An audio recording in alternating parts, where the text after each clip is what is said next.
On est aujourd'hui en Haute-Savoie pour ce nouvel épisode de Savoie d'artistes. Ici, on est à Saint-Joriot où j'ai donné rendez-vous à Pierre Montillot, artiste peintre qui a connu un succès dans différents pays. Et il est aujourd'hui mon invité.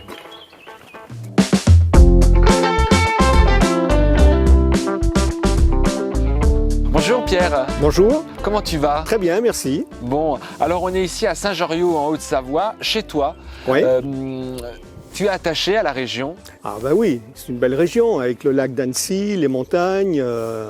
C'est une super, c'est un bel endroit. Toi qui bouges beaucoup, Paris, c'est la ville, mais ici tu aimes bien te retrouver aussi à la campagne. C'est ressourçant? Ah oui, avec mes poules et mon jardin potager, ça c'est top. Ouais, les poules, les œufs bio, le jardin bio. Tout est bio. Bon, bah, c'est formidable ça. Bon, être un artiste, finalement, Pierre, ça a toujours été une évidence pour toi. Petit, quelles étaient tes inspirations, les acteurs que tu aimais, les peintres que tu aimais? Tout le temps. En fait, le plus qui m'a inspiré quand j'étais vraiment petit, c'est Charles Aznavour. Et j'adorais chanter les chansons de Charles Aznavour. C'est comme ça que tu as eu envie de toi te mettre à chanter. Et après, on m'a offert une guitare. Et là, ça a commencé. J'ai commencé à apprendre à jouer de la guitare. Et là, c'était le début de la musique. Donc, qu'est-ce que tu chantais? Il y avait du Charles Aznavour. Il y avait du Hugo Frey, les chansons de l'époque. Et puis, tu as pu faire, toi, des jolies tournées aussi à l'étranger en chantant. Ah oui. Oui, bien sûr. Tu es passé par quel pays? L'Allemagne, la Suède, la Finlande, la Norvège, la Suisse. Les publics sont différents selon les lieux? Ah oui. L'Allemagne, c'était top. C'était le mieux. Quand j'ai joué à l'Opéra de Cologne, il y avait 3000 personnes pour l'ambassadeur et l'ambassadrice de Düsseldorf.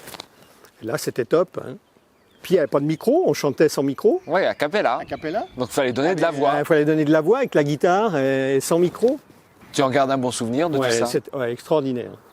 En plus, j'ai eu la chance de bien en vivre, d'habiter à l'époque, il y avait déjà les rues piétonnes en Allemagne. Et j'avais un hôtel en plein centre-ville, c'était top. Donc, dans la nuit du 31 octobre 1970, lors de l'incendie de la boîte de nuit le 5-7 à Saint-Laurent-du-Pont en Isère, tu étais là lors de ce drame, tu étais présent, tu l'as vécu. 50 ans après ce drame, quelles sont les images qui te restent en tête de tout ça? Alors, tout reste intact. Tout reste intact. Ouais. Tout. Alors du début jusqu'à la fin. Parce que du coup, cette boîte de nuit a pris feu et tu étais là ce soir-là et tu as vu les horreurs qui s'y sont passées. Ouais. Et ça, c'est un élément déclencheur dans ton activité artistique? Tout à fait. Après le drame du 5-7, j'ai pris ma guitare sur le dos, je suis parti en Allemagne, j'ai commencé à jouer dans les cabarets. Ouais. Après, j'ai fait la Suède, la Finlande. Et puis je tournais comme ça dans les cabarets, c'était bien, tout allait bien. Et aujourd'hui, tu penses que ça a construit une partie de ton art, de tes peintures, tout ça? Oui. Ça a été un élément constructeur? Oui, tout à fait. Oui. Après l'incendie, tu as besoin de partir, de quitter la région et tu vas notamment t'installer quelque temps en Allemagne. Tu viens de l'évoquer. En Allemagne, Pologne, enfin tu vas... Cologne. Cologne, tu vas sacrément voyager.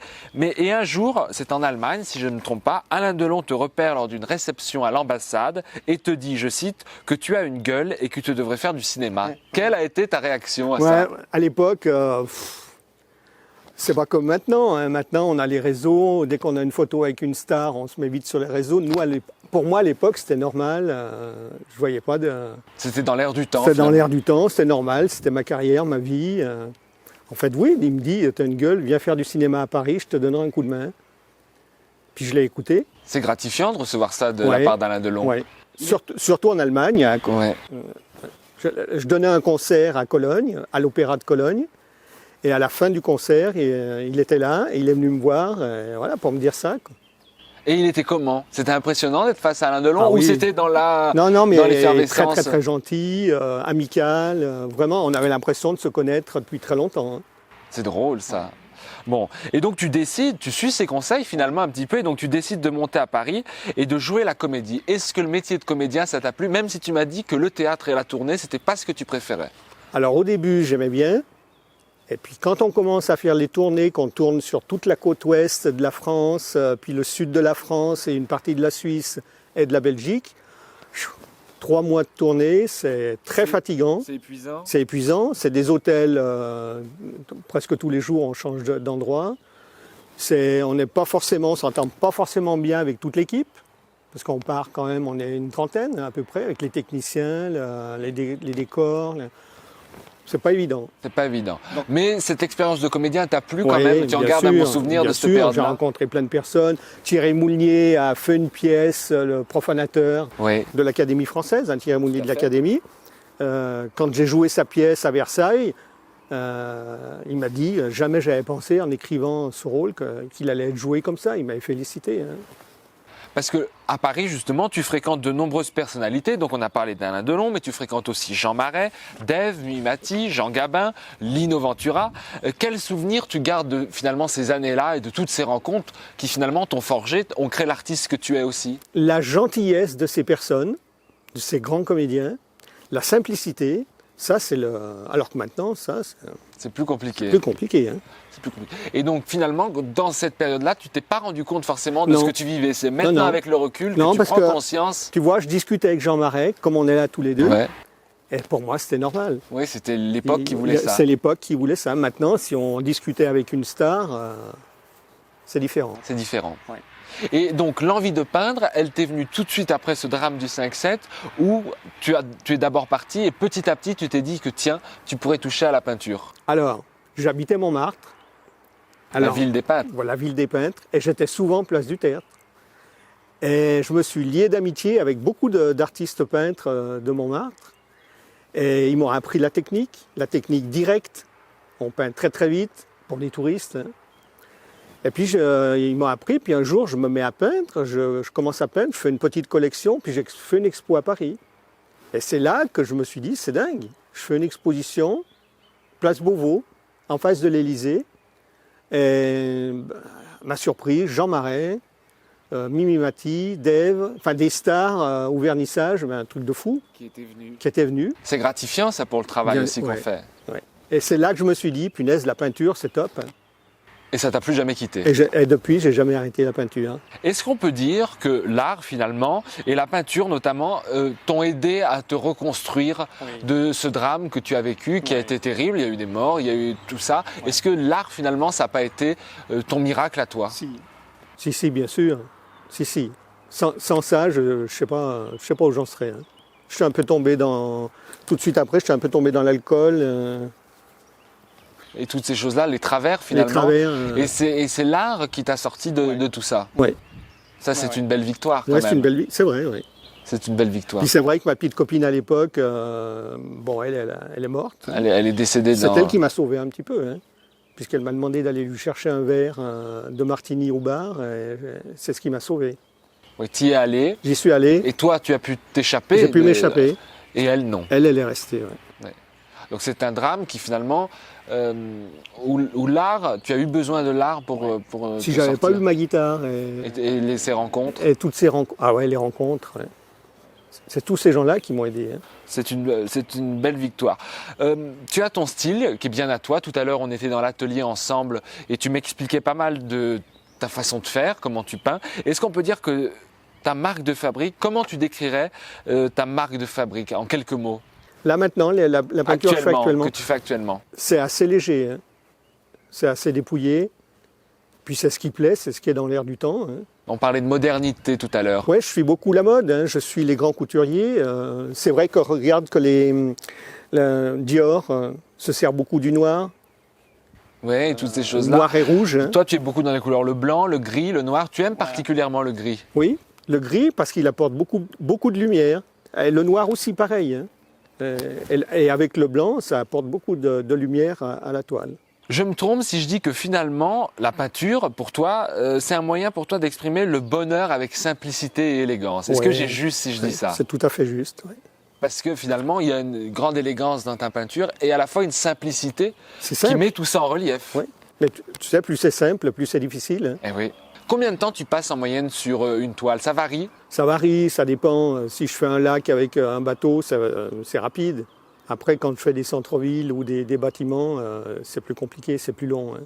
Et alors, tu visualises d'abord la scène, tu prends en photo toi ce que tu vois et tu retranscris après, ou il te faut d'abord du temps pour trouver les idées, faire un croquis, tout ça. Tu fonctionnes avec des croquis? Ouais, beaucoup avec les croquis, puis dans la tête.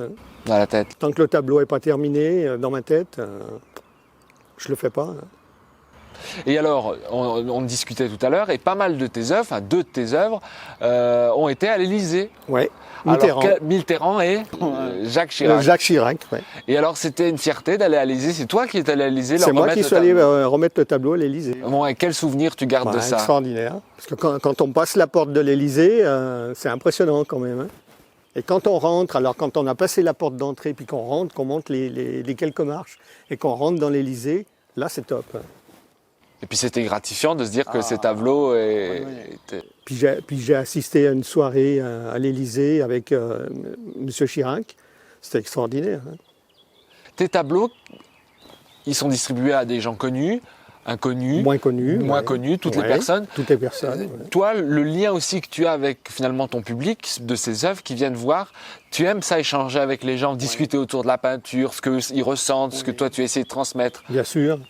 Et puis bien souvent, ils m'envoient des photos. Dès qu'ils ont accroché le tableau, ils m'envoient des photos pour me faire voir. Non, c'est top. La peinture, jusqu'au bout, tu n'arrêteras pas. Non. Non, bah là, ce qui me reste, je vais le finir avec la peinture, hein, jusqu'au bout. Ouais.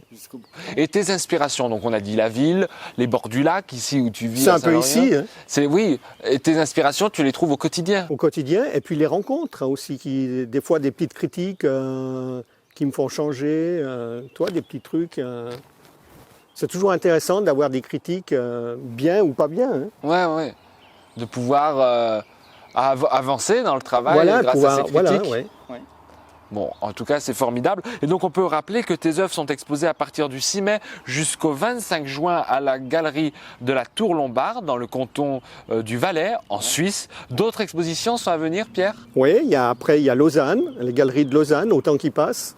Et puis après, une exposition privée à Miami. À Miami. Et donc, tu y vas à Miami? J'y vais. Tu y seras aussi. Une semaine, ouais. C'est génial. Oui, non. Plus les œuvres voyagent, plus... Oui, non, mais ça, c'est quand même des expos exceptionnels. Hein. Ouais.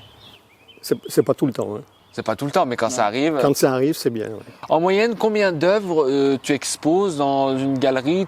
35. Environ 35. 35-40, ça dépend. Ouais. Ça dépend le format, mais entre 30 et 40. D'accord.